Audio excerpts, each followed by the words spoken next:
ధర్మానికి 5 ఆధారాలుంటాయి: జ్ఞానం, ప్రేమ, న్యాయం, అంకితభావం, ధైర్యం.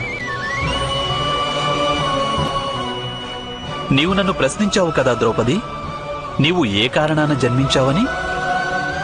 నీవు జన్మించింది ఈ 5 ఆధారాలను పొందేందుకే ద్రౌపది.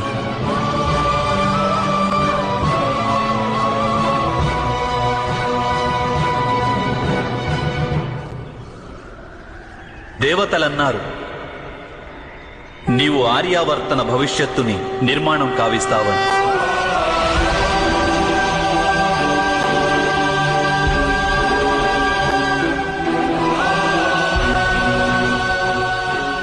సమస్త లోకాలలో ధర్మస్థాపన కోసం సహాయం చేస్తావని.